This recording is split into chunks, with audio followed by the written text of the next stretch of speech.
Vimos ya la primera, que era la oración, ¿sí? Una vida de comunión. 2, que es la palabra de Dios, ¿sí? Vivir conforme a la palabra. 3, el congregarse, el estar en comunidad. Y 4, hoy vamos a ver la cuarta parte o la cuarta columna, que es el poder del dar, ¿sí? Ser buenos administradores del reino. Vivimos en una generación que habla constantemente de dinero. Se trabaja por dinero, se pelea por dinero, se hacen guerras por dinero, se destruyen matrimonios por dinero. Y muchas personas miden su valor por el dinero que tienen. Sin embargo, la Biblia enseña que el dinero no es solamente algo relacionado con lo económico. El dinero es un asunto espiritual. Y hoy vamos a aprender esa parte que a veces ignoramos. Nosotros creemos que el dinero es solamente papel y moneda, un uso de cambio, pero no. Hay algo espiritual detrás del dinero. ¿Sí? Si no, hoy estamos viendo guerras. Las guerras son por dinero, casi siempre son por dinero. Petróleo, el tener más tierra, el tener más dominio, el tener más poder, pero finalmente es por dinero, por recursos.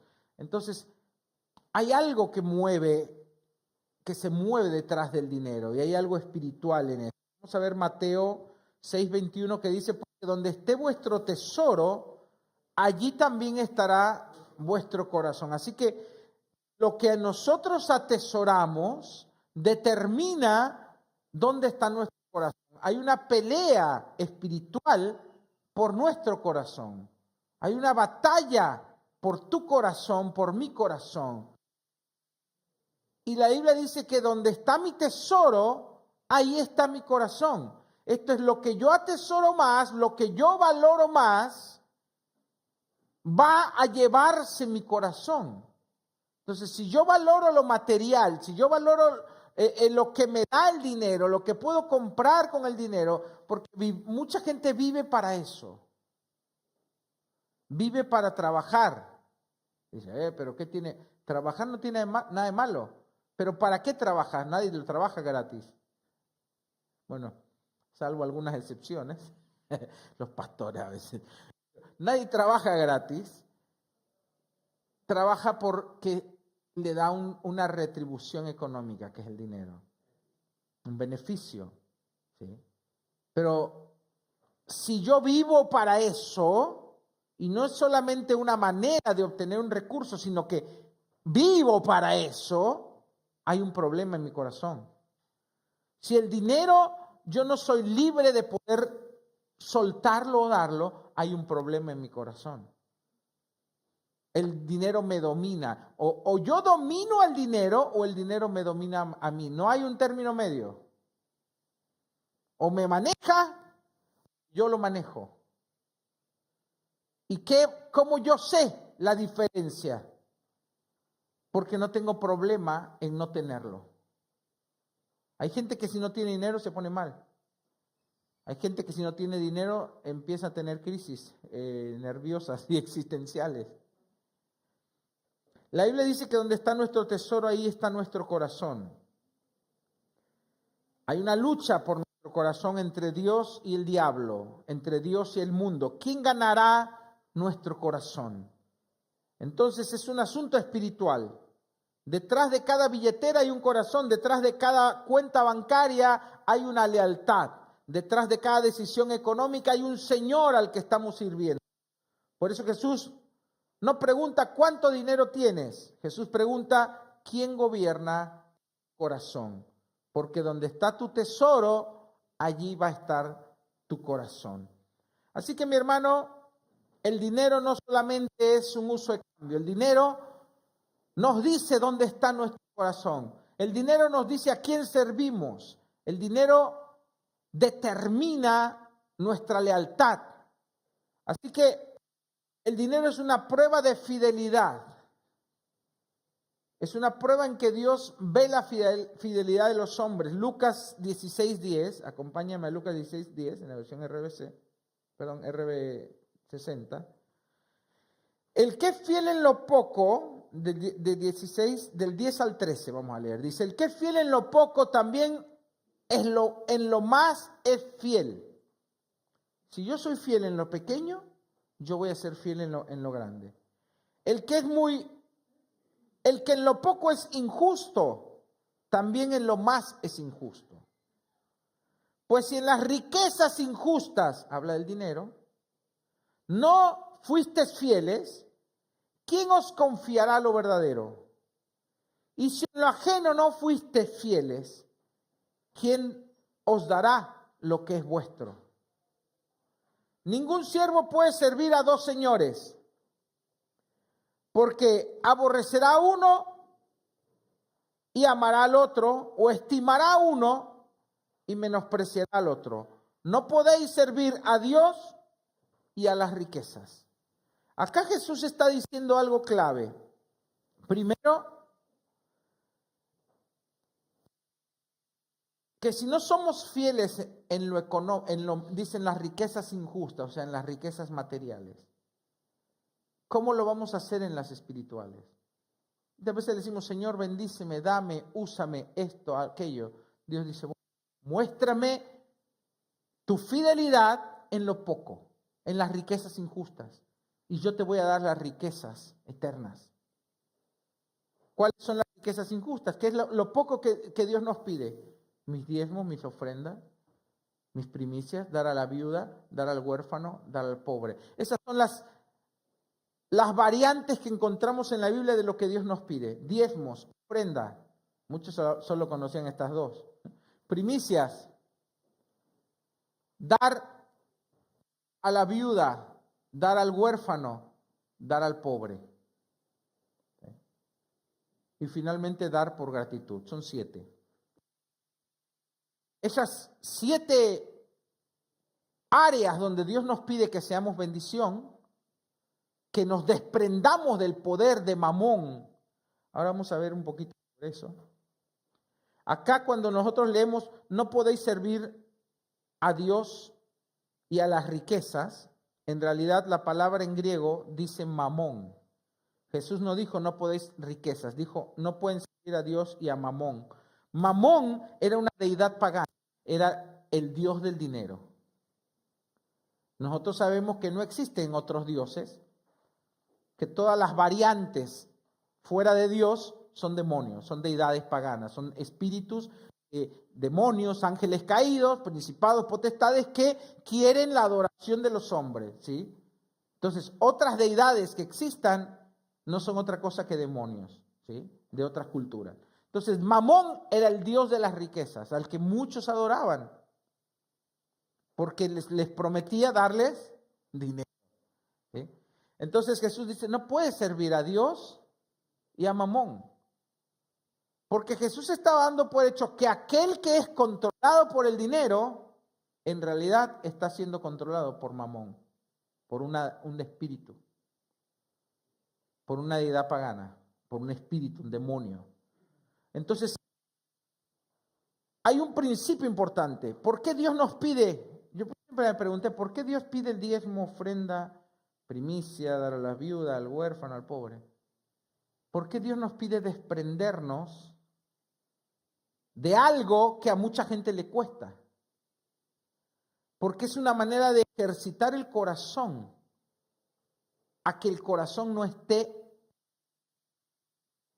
anclado, adherido, agarrado con uñas y dientes al dinero. Entonces, cuando Dios me dice constantemente, da a la viuda, da al pobre, da al huérfano, da tu diezmo, da tu ofrenda, Dios me está enseñando a mi corazón, si yo lo obedezco obviamente, le está enseñando a mi corazón a ser desprendido, a ser generoso. En otras palabras, a adquirir la naturaleza de Dios. Dios hace salir el sol para buenos y malos. Dios es el dador por excelencia. Por eso dice que Dios ama al dador alegre. Porque el dador alegre no es otra cosa que el reflejo de cómo es Dios. A Dios le encanta dar. Dios creó el cielo y las estrellas, el planeta, la naturaleza, las aves para nosotros. Dios es un dador por excelencia. Cuando Dios nos dice o nos enseña a dar, no es otra cosa que nos está enseñando a ser como Él y está liberando nuestro corazón del poder de Mamón, del poder de ese espíritu que domina al mundo entero. Cuando yo soy desprendido, Mamón no tiene poder sobre mí. Yo soy libre. Pero la gente que no está acostumbrada a dar, que solo lo retiene para sí, no, esto es mío, yo gané. Este es mi derecho, es mío. Mire como Smiggle, my precious. Esa persona, al no estar ejercitado su corazón a dar, su corazón está prendido al dinero. Y donde está vuestro tesoro, está vuestro corazón. Entonces, cuando mi tesoro es Dios y el deseo de agradarlo, lo material pasa a segundo plano. Pero cuando yo no tengo ese principio instalado en el corazón, no se trata acá de una teoría ni de una doctrina, es un principio que está ya instalado en el corazón. A mí no me cuesta nada diezmar, nada. El año pasado yo guardo mis diezmos y los llevo y se los entrego. El año pasado estamos con nuestra esposa una cantidad que se asustarían. No era mucho, pero juntamos lo de varios años. Y no nos costó nada darle a Dios. Ahora, ¿teníamos plata? No. Justo teníamos el local sin alquilar. Nuestro local, que es el donde provienen nuestros ingresos. No teníamos ingresos, pero nos sentimos tan libres de darle a Dios. Y Dios nos bendijo cuando regresamos de ese viaje. ¿Se acuerdan cuando fuimos a Estados Unidos? Dios nos bendijo de una forma abundante.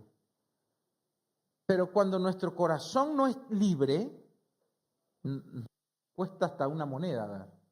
¿Se entiende? Todo lo consideramos como pérdida porque no entendemos la bendición y el privilegio de dar. Entonces, Jesús dice, el que sabe ser fiel en las cosas materiales, en las riquezas injustas, lo va a hacer en las espirituales. El que sabe ser fiel en lo poco, va a poder ser fiel en lo mucho. Entonces, muchos a veces dicen, Señor, yo quiero prosperar. Y hay algo en la Biblia que se llama la mayordomía cristiana. Mayordomía, en otra palabra, la palabra mayordomo es administrador. Podría ser la administración cristiana. ¿De qué? De lo que Dios nos da. El principio bíblico es esto, que nada de lo que yo tengo es mío. Mis hijos, mi familia, mi dinero, mis posesiones, todo lo que yo tengo es de Dios. Y Él me lo da para administrar, no me lo da para mí. Yo soy un administrador, el dueño es Él. Porque a veces decimos, no, Dios es dueño de todo. No, dueño de verdad es que Él decide. Entonces, si Él es dueño de lo que me ingresa, de lo que tengo, yo no puedo decidir sobre eso. Un administrador, ¿qué hace? Administra. Hace lo que le dice el dueño de la plata. ¿Sí? Hay gente que tiene mucho dinero y tiene administradores o un contador. ¿Sí? Pero normalmente son administradores, entonces paga a los empleados, paga esto, paga mis impuestos, pagale al contador, pagale al otro, paga la patente. Y hay gente que administra el dinero de otros. ¿Es suyo? No. No puede tocar ni un peso. Tiene que hacer lo que le dice el dueño, pues si no es un mal administrador.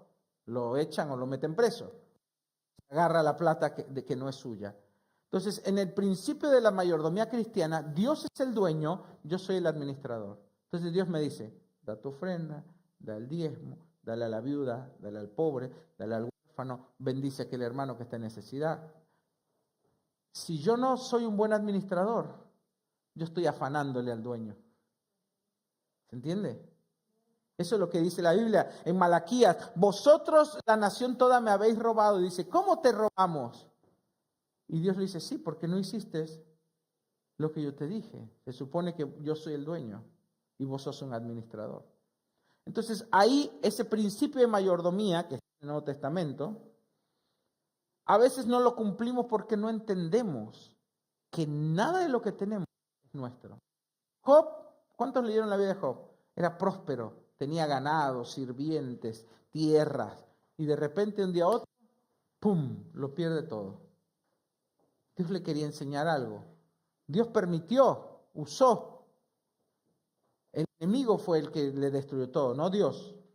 Pero Dios permitió y usó eso para que Job entendiera que nada de lo que tenía era de él. Y después dice que Dios lo bendijo. muchas veces más. Lean la historia de Job, está muy buena. Porque Job entendió que todo era de Dios. Hay un versículo que dice, desnudo vine a este mundo y desnudo volveré. Tú eres dueño de todo, Señor. En resumen, ¿no? Lo que Job entendió. Entonces, mi hermano, a veces nosotros, al no entender los principios espirituales, nos encontramos luchando con Dios o nos encontramos no pasando la prueba a la fidelidad. El que es fiel en lo poco, Dios lo pone en lo mucho. Entonces, si Dios ve que yo mi pequeño salario, mis pequeñas cosas, las administro bien para Él, entonces Dios dice, yo te voy a dar más. ¿Viste las parábolas de los talentos que dice que vuelve el dueño, a uno le da un talento, a otro le da 5, a otro le da 10 y le dice administrenlo? Y regresa y dice, bueno, dame mi dinero, dame mi ganancia. ¿Y qué hizo con el que no le devolvió ninguna ganancia? Se lo sacó y se lo dio al que sí le dio ganancia y le dio 10 más, 5 más, porque fueron buenos administradores. Entonces Dios premia la buena administración, Dios premia la fidelidad. Por eso a veces no podemos escalar o subir nuestro nivel de vida. ¿Por qué? Porque no hemos sido fieles en lo poco. Eso es lo que dice la Biblia, no lo digo yo. Entonces la fidelidad es muy importante para que Dios te pueda dar más. Es que vos sepas administrar lo poco. El que es fiel en lo poco, Dios sabe que va a ser fiel en lo mucho. Pero el que es infiel en lo poco, y ahí entra un dilema para muchos. Porque ¿qué me pasó a mí? Me acuerdo que teníamos un negocio con Carolina, pusimos un negocio y no entraba mucho. Uf, cómo nos costó. Y nosotros trabajábamos y estábamos ahí y no entraba mucho. Pero lo primero que entraba era para el Señor. O sea, nuestro diezmo. Pero a veces cuesta diezmar cuando te sobra, no cuesta. Cuesta cuando te falta. Porque si no estoy llegando a fin de mes y desprenderme de un 10%, dicen, ay, te duele. Pero siempre fuimos fieles a Dios. Nos costaba. Pero a veces muchos no entienden eso. Entonces decíamos, vamos a diezmar y a veces no teníamos que comer. Y ¿sabes qué? Dios nunca nos dejó. A veces nos regalaban comida, a veces aparecía plata donde no tenía que haber, o llegaba el abuelo con una bolsa de comida que mandaba mi suegra. Pero Dios nunca nos dejó. Dios nunca nos abandonó. Y Dios vio esa fidelidad en lo poco y Dios nos empezó a prosperar. Hoy Dios ha sido fiel. Cuando yo veo para atrás digo, Dios nos prosperó. Pero en la prueba y en lo más difícil es donde se ven los pingos, como dicen acá en Argentina. Es donde se ve de qué estamos hechos. Es donde se ve dónde está nuestra lealtad. Es donde se ve dónde está nuestro corazón. La verdad, lo verdaderamente grande son las riquezas eternas, la unción, el carácter, la autoridad espiritual, la confianza en Dios, la influencia en el reino, las almas. El dinero es solo una prueba. Dios siempre prueba antes de confiarnos más. Probó a José antes de darle el gobierno de Egipto, probó a David antes de darle el trono, probó a Abraham antes de convertirlo en padre de multitudes. Una de las pruebas más frecuentes en la Biblia es la prueba a la fidelidad. Muchos dicen, Señor, úsame, pero Dios responde, muéstrame primero tu fidelidad en cómo te administras, tu fidelidad en lo poco. Así que, mi hermano, a veces muchos decimos, no sé si has oído esa frase, el dinero te cambia. Y no es así. El dinero no transforma a las personas, el dinero las revela. ¿Sí? Si alguien es generoso en lo poco, aunque tenga plata después va a ser generoso. Pero si alguien es egoísta con lo poco, aunque tenga millones va a seguir siendo un amarrete. Esa es la verdad. Por eso Jesús dice, el que es fiel en lo poco también será fiel en lo mucho. Pero el que es infiel en lo poco será infiel en lo mucho. Así que no es una cuestión de cantidad. Hay personas que ganan poco y son muy generosas. Hay personas que ganan mucho y siguen siendo avaras. El problema no está en cuánto tenés. El problema está en nuestro corazón. Tenemos que ser sinceros y realistas. ¿Quién gobierna en nuestro corazón? ¿Cuánto poder tiene el dinero en nuestro corazón? ¿Cuánta influencia? ¿Cuánto me domina? ¿Cuánto me controla? ¿O cuán libre soy para darlo a Dios? Hay algunos mitos que impiden entender la bendición del dar. Y acá esta parte me gusta. ¿Viste? Porque yo he visto algunos pseudo predicadores en internet, predicadores en las redes. No, el diezmo no es de Dios, el diezmo es del Antiguo Testamento. No, yo no diezmo porque los pastores lo usan para enriquecerse. ¿Viste? Y así, un montón de mitos. Y a veces son pretextos, porque la realidad es que quien tiene el corazón endurecido siempre va a encontrar una razón para dudar y para no darle a Dios. Pero para que Satanás no siga usando los mitos, yo los voy a desmentir hoy. Mito uno, los pastores se enriquecen con los diezmos. Ojalá. No digo ojalá, pero está mal, ¿no? Si alguno lo hace, pero la realidad, ¿viste que el presidente dice esta frase, dato mata relato? ¿Qué quiere decir eso? Uno puede decir 1000 cosas, pero la verdad la determinan los números, los datos, las cifras. Entonces te voy a decir cifras. En Argentina, gran parte de toda Latinoamérica,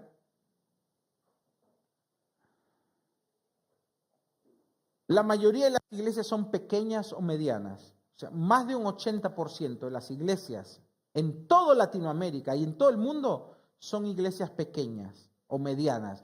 ¿Qué es una iglesia pequeña o mediana? Estamos hablando de una iglesia de menos de 200 miembros a menos de 100 miembros. Una iglesia pequeña. Más del 80%. ¿Eso qué quiere decir? Que en un promedio casi todas las iglesias del mundo, salvo muy pocas excepciones, son de alrededor de entre 100 a 120 personas en el mundo. Ese es un dato, no es un relato, es un dato, estadística. 2, una gran cantidad de los pastores tienen que trabajar para sostener a sus familias. No pueden vivir del sueldo de la iglesia. En Estados Unidos, primer mundo te estoy hablando, uno dijera, bueno, todos los pastores de Estados Unidos deben recibir un sueldo para poder vivir. No, el 50% en primer mundo de los pastores tienen que tener un trabajo extra, aparte de su ministerio, de su servicio a Dios, para poder sostener a sus familias.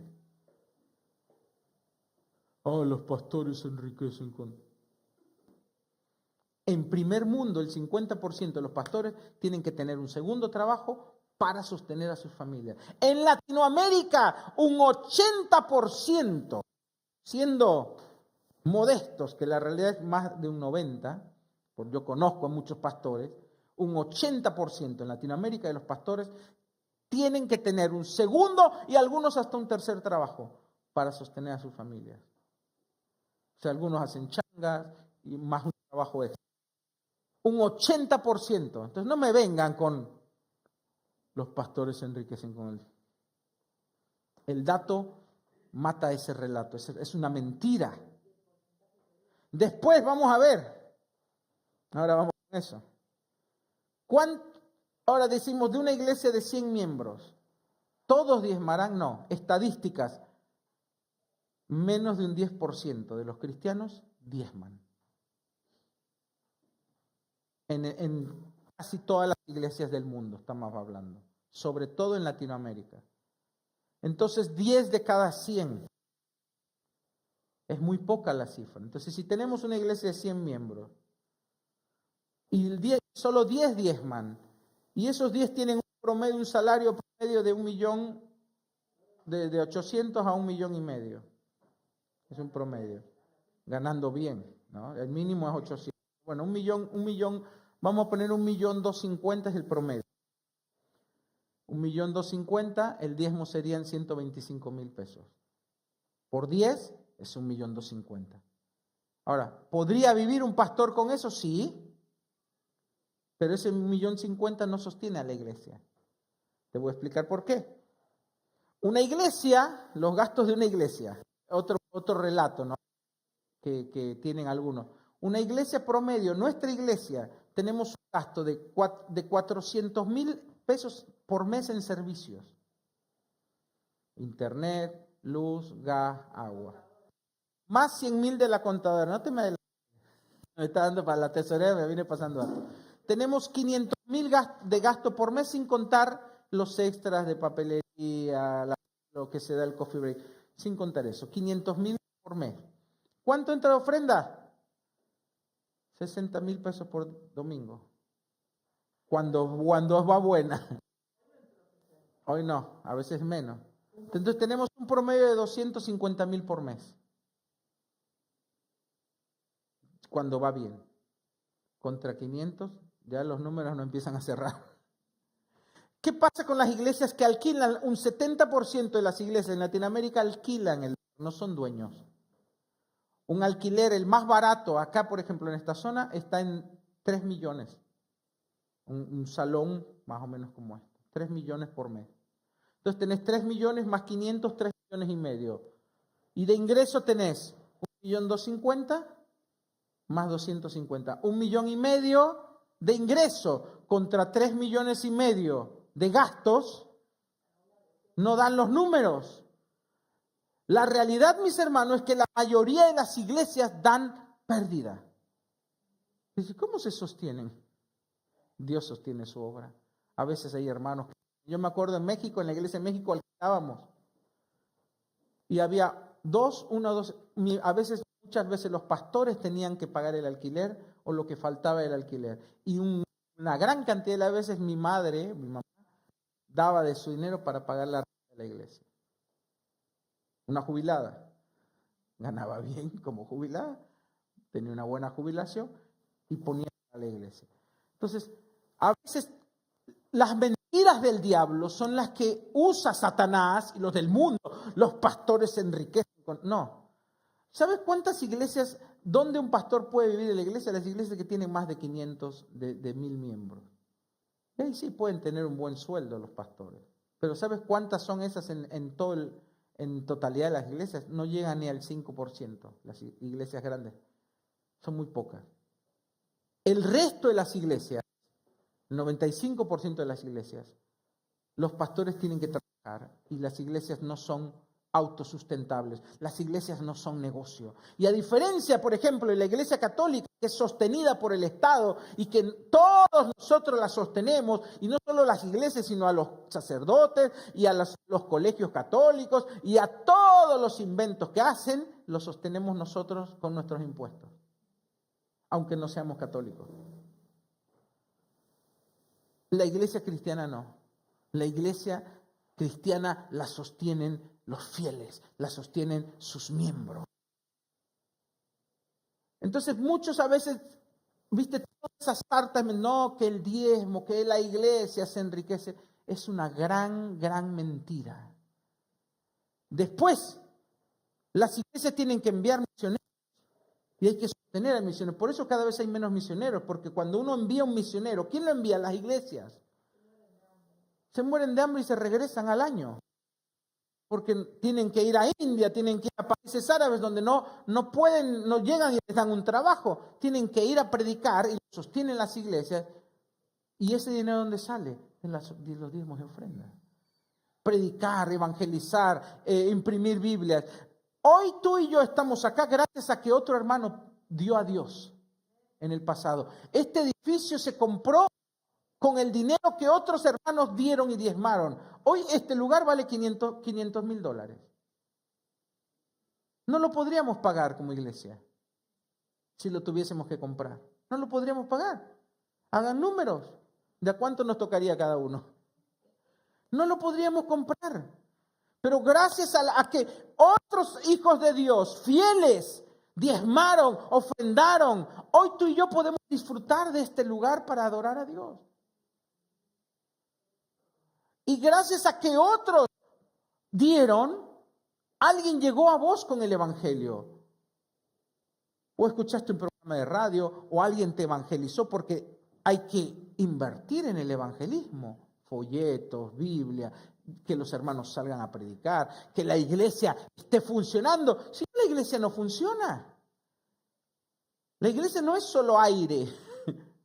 Sí, somos un ente espiritual, pero el edificio no es espiritual, el cable, el internet, la luz no es espiritual, eso hay que garparlo. Entonces, si una iglesia no tiene para sostenerse, ese cristiano que te predicó no tendría iglesia y tal vez no hubiera predicado. Entonces tú y yo hoy estamos acá y hoy conocemos a Cristo gracias a los diezmos y ofrendas que otros dieron. ¿Se entiende? Ese es el destino de lo que Dios nos pide. Hace poco tengo un amigo pastor que va todos los años al Chaco, con Marcelo Haley, junto con los hermanos de su iglesia. Juntan víveres, alimentos, todos los meses. Cuando juntan todo, compran un auto, todo con el sudor. No son ricos, una iglesia sencilla, humilde. Todo con el sudor de su frente, su esfuerzo, y juntan y van al Chaco. ¿A dónde? A las comunidades abandonadas, que ni el gobierno va, que ni los partidos políticos van. Con los huichís, con los toba, ya con ellos una vez. Te sorprende la necesidad. Viven en el medio, aun cuando hace frío, en unos palitos con cartones arriba, y a veces no tienen ni eso. Unas chozas. En Argentina, sí, en Argentina. Y no van al partido político porque muchos de ellos no tienen ni documentos para votar. Entonces no les interesa. Pero ahí está la iglesia de Cristo. Ahí está el cuerpo de Cristo. ¿Y sabes qué? ¿Quién da? Los fieles a Dios. Los fieles a Dios dan. Las iglesias pequeñas, los hermanos que dan sus diezmos, ofrendas, que colaboran. ¿Se acuerdan? Una vez juntamos acá y enviamos. Ellos ahora están por irse este lunes. Como familia, donamos para que puedan ir. Y también a veces necesitan dinero porque tienen que pagar la nafta, los peajes para llevar las cosas. Entonces, mucha gente lo hace y mucha gente no lo hace. Entonces yo te explico a dónde van los diezmos y ofrendas. Para que te saques la mentira del diablo que quiere divulgar justamente Satanás, porque sabe que donde está el tesoro, ahí está nuestro corazón. Entonces pone dudas, mentiras en el camino para que nosotros dejemos de obedecer la palabra. Bueno, termino con los mitos. Creo que ya... otro mito. El diezmo pertenece solamente a la ley. Es del Antiguo Testamento. Una mentira. El diezmo, la ley empieza a partir de Moisés. Lo dicen los ignorantes. La ley empieza de Moisés hasta Malaquías. Antes de Moisés no estaba la ley. Estaban los patriarcas. Abraham, Isaac, Jacob. El diezmo no empezó en la ley. El diezmo se origina en Abraham. Abraham, el padre de la fe, que la Biblia dice que somos descendientes de Abraham. ¿A quién dio el diezmo Abraham? A Melquisedec, rey de Salem, que no tiene principio ni fin. Y según la Biblia, Melquisedec es tipo y símbolo de Jesucristo, porque es rey de paz, porque no tiene genealogía, porque es un rey que no se sabe ni de dónde salió, ni de dónde apareció, ni de dónde termina.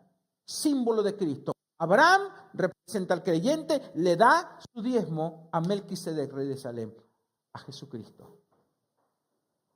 Entonces, el diezmo de la ley es diferente. El diezmo de Moisés.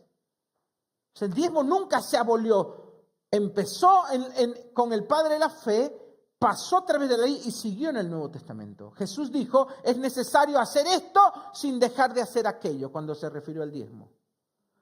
Pablo, los primeros cristianos, no solo daban el diezmo, daban más del diezmo. Vendían sus bienes y lo traían a los pies de los apóstoles. Lo traían a la iglesia. Está en la Biblia. Pero eso no lo quieren ver los que dicen que es del Antiguo Testamento. Hebreos 7:17. Tú eres sacerdote para siempre según el orden de Melquisedec.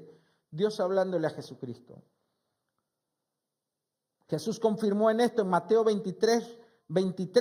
esto era necesario de hacer sin dejar de hacer aquello, hablando del diezmo y del bendecir a nuestros padres.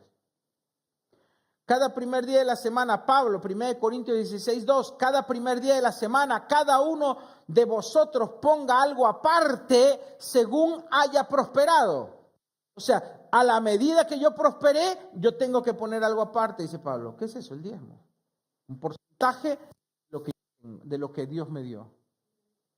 Entonces, los que buscan pretextos siempre van a encontrar un pretexto, siempre van a encontrar un mito, una mentira para decir, no, yo por eso no diezmo. No, es un problema el corazón. Entonces no creas más las mentiras de las redes. Continúo.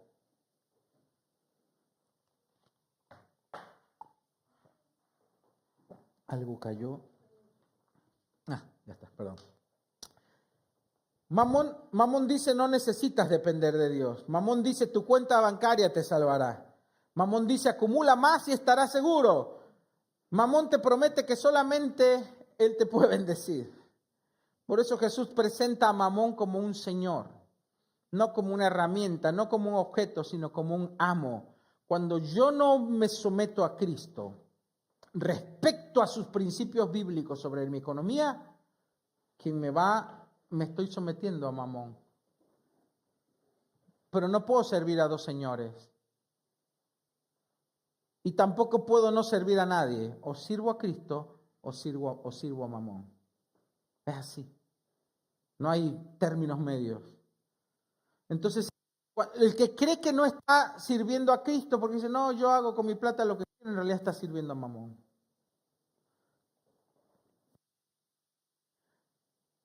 Mamón dice, confía en lo que posees. Jesucristo dice, confía en mí. Dios dice, da. Mamón dice, no. Quédatelo. Dios dice, comparte. Mamón dice, no, acumula.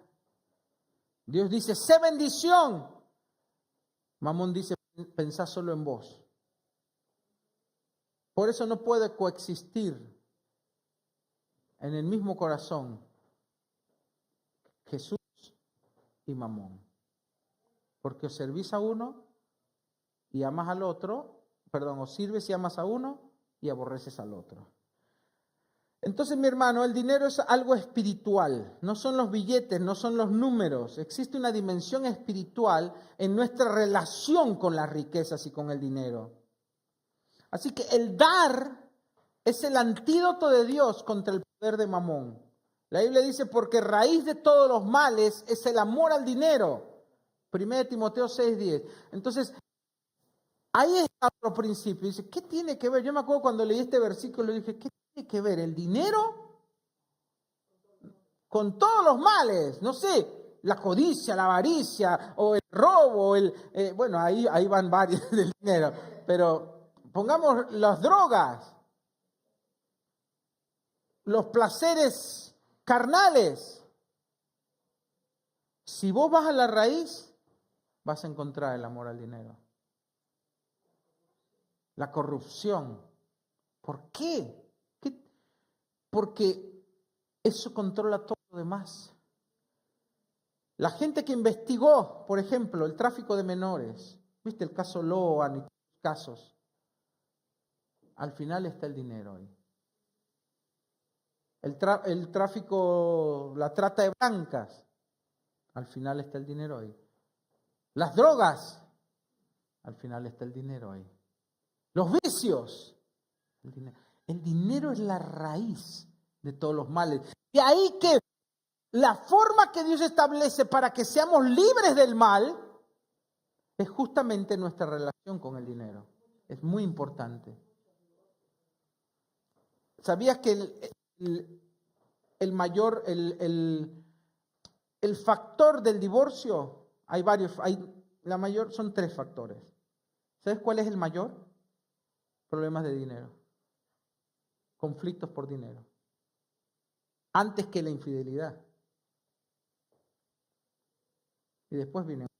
Pero ese es el mayor. ¿Qué cosa, no? Uno dijera, el dinero que tiene que ver con el amor y el amor de la pareja, se mete en medio. Porque cuando no hay una buena relación entre mi corazón y el dinero, los males detrás del dinero empiezan a venir hacia mi vida. De ahí la importancia que Dios usa el dar como un antídoto justamente contra el poder del dinero en mi corazón. Cuando yo logro vencer al principio, yo he escuchado testimonios de la gente que empieza a diezmar, al principio le cuesta, pero hay una barrera donde rompen y después lo empiezan a disfrutar, el darle a Dios, el dar al pobre, el dar a la viuda, el dar al huérfano. Hay gente que empieza a dar más del diezmo. Mi pastor da más del 15%, da un 20%, no, 30% me dijo, pero empezó dando a poco. Hay muchos cristianos que son prósperos que dan más del 50%, pero que han prosperado. Después les voy a contar testimonios. Hoy no, porque se va a hacer muy largo, pero hay grandes testimonios. En su tiempo la pasta Colgate donaba un 90%, que era una empresa cristiana. Muchas empresas cristianas. La viuda de McDonald's daban un gran porcentaje de sus riquezas, muchas y empresas ricas, a la obra del Señor. Estoy hablando de generaciones anteriores. Hoy ya la mayoría, porque se perdió esa verdad. Pero muchas de las grandes empresas icónicas del mundo fueron formadas bajo principios cristianos. Fueron creadas por sus fundadores. Después, bueno, las otras generaciones lo vieron, hoy son grupos, etcétera. Sí, yo conté una vez de un pastor que Dios lo dejó el pastorado y le dijo, te voy a enseñar algo para que lo enseñes a otros. Y era piloto de avión. Empezó como piloto de avión, lo alquilaba para aviones, y después le ofrecieron un avión roto, descompuesto, y lo empezó a arreglar. Era mecánico, ¿sí? Mecánico y piloto de aviones, empezó a arreglar y tuvo su primer avión. Y lo empezó a volar y después lo empezó a alquilar y compró otro. Después tenía una flota de jets privados, de más de 100 jets privados. Era uno de los más ricos de Estados Unidos, del norte de Estados Unidos. Y él daba el 90% de sus ingresos, los daba de diezmo. Vivía con el 10%, vivía joya. Y eso es lo que Dios le enseñó. Era un pastor que se dedicó y después eso se lo enseñó en la iglesia, escribió un libro, justamente el principio del dar. Pero Dios lo prosperó de una manera tremenda y así hay muchos testimonios, mi hermano, muchos testimonios. Pero bueno, sigo con el punto. Y ya vamos hacia el final.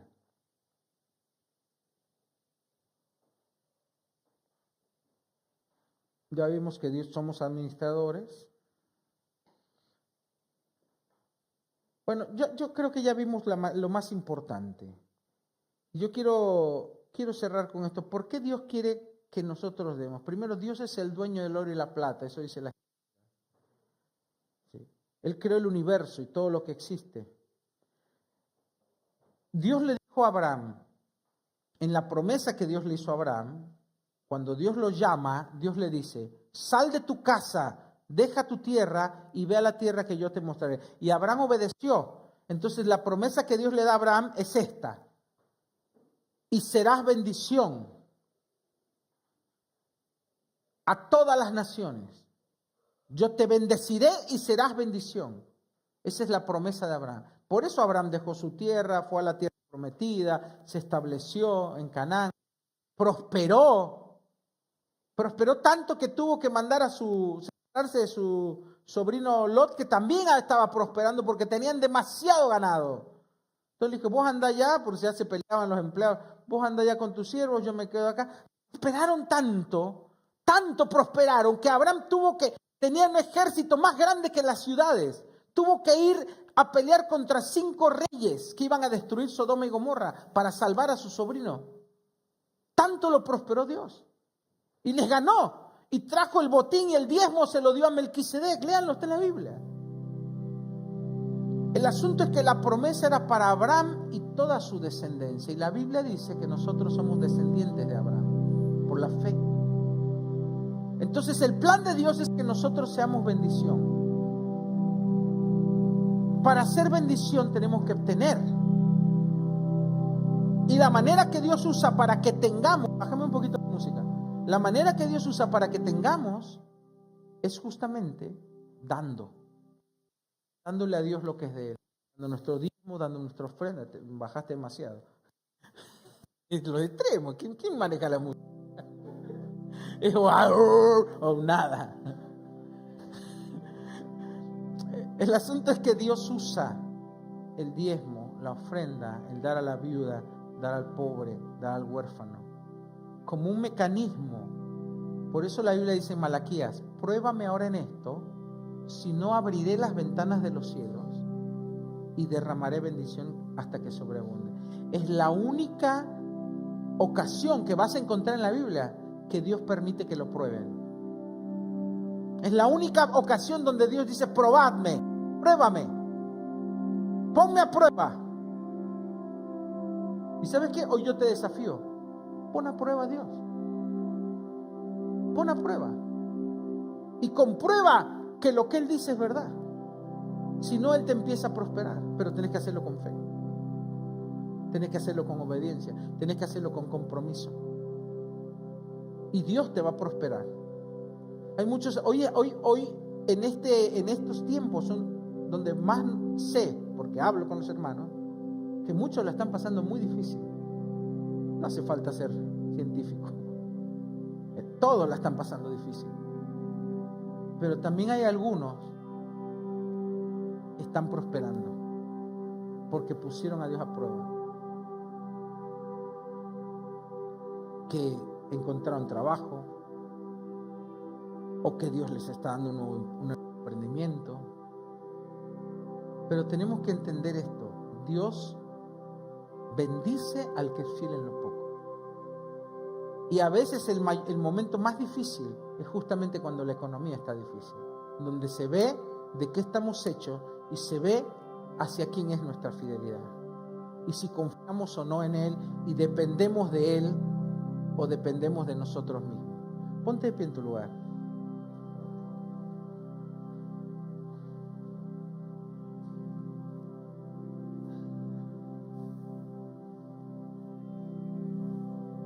Si tenés alguna duda después, mándame un mensaje y yo te puedo ayudar. Pero yo creo que el que tiene un corazón sincero, el que ama a Cristo, ya lo quedó claro, lo que dice la Escritura. Ahora ya depende de nosotros, de nuestra fe y de nuestra obediencia. Si logramos conquistar, acuérdense, estas 5 columnas que estoy hablando, no es hacerlo una vez y luego no, es conquistar. ¿Qué quiere decir eso? Que lo domines, que sea parte de tu vida, que lo incorpores como algo que va a estar siempre, que no se necesita. ¿Cuáles son? Tener mi comunión diaria con Dios todos los días, leer su palabra y practicarla todos los días, congregarme, que nadie me lo quite, darle a Dios lo que es de Él. Y el próximo domingo tenemos la última. Pero ya tenemos 4 secretos que nos pueden llevar al éxito, que no son teoría. En 31 años de ministerio, yo he visto cristianos prósperos, que les va bien, que tienen una familia exitosa, y cuando encuentran que dominan estas 5 cosas. Y los cristianos que tienen problemas, que no pueden prosperar, que tienen las familias más o menos ahí, la economía más o menos, me doy cuenta que les faltan estas 5 cosas, o una de estas 5, o 2 o 3 de estas 5. Si nosotros logramos dominar estos 5 principios, incorporarlos a nuestra vida, yo te aseguro, no porque yo lo digo, sino porque está escrito y porque lo he visto en otros, que vos vas a ver una diferencia, vas a ver lo que está escrito, que todo lo que haces prospera. Amén. Padre, te damos muchas gracias por tu palabra, que es verdad, que es fiel. Los cielos y la tierra pasarán y tu palabra no pasará. Tú eres fiel para cumplirla, tú eres fiel para respaldarla. Señor, ayúdanos a responder al desafío de serte fiel a ti, de darte lo que es tuyo, de ser generosos, de ser bendición. Hoy te decimos, Señor, yo quiero ser bendición. Yo quiero ser bendición. No quiero ser alguien que está necesitado siempre. No quiero ser alguien que vive al día y que no puede bendecir a otros. Queremos ser bendición. Queremos tener los recursos para dar, para ayudar, para bendecir. Y Señor, para eso tenemos que ser fieles en lo poco. Ayúdanos a ser fieles en lo poco, a darte a ti lo que es tuyo. Decir al pobre, a la viuda, al huérfano, hacer bendición, Señor. En el nombre de Jesús. Amén y amén. Muy pocos llegan al punto de ser bendición, a dar la ayuda al pobre, al huérfano, al necesitado. ¿Cómo logras eso? Primero siendo fiel en lo poco, en tus diezmos y ofrendas. Después Dios te empieza a bendecir y empiezas a ampliar tu rango de bendición y empiezas a buscar huérfanos, empiezas a buscar viudas, empiezas a buscar gente pobre. Acá hay unas viudas.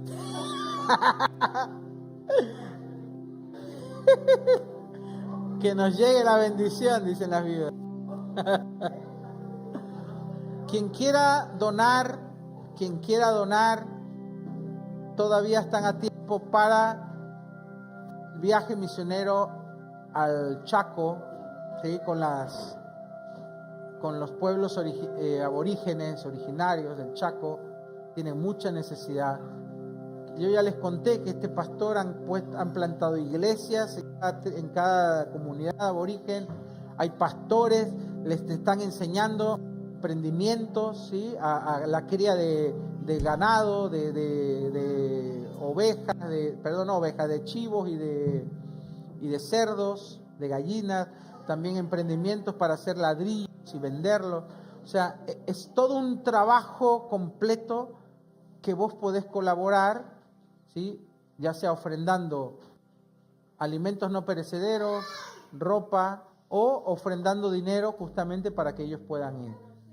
Así que, pero están yendo siempre. Así que quien quiera, no sé si para este viaje no llegamos porque van el lunes, mañana, pero quien quiera donar, vamos a hacer nuevamente vamos a poner una caja acá, ¿sí? Para los que quieran traer alimentos no perecederos, y lo podemos poner. Y también va a haber un ofrendero especial que va a decir donación para viaje misionero a Chaco, y pueden donar ahí lo que quieran, y eso va a entregarse a los hermanos que van misioneros para que puedan llegar allá, para que puedan cubrir los gastos. Amén. Bueno, los dejo con los avisos y después nos vamos con la última alabanza.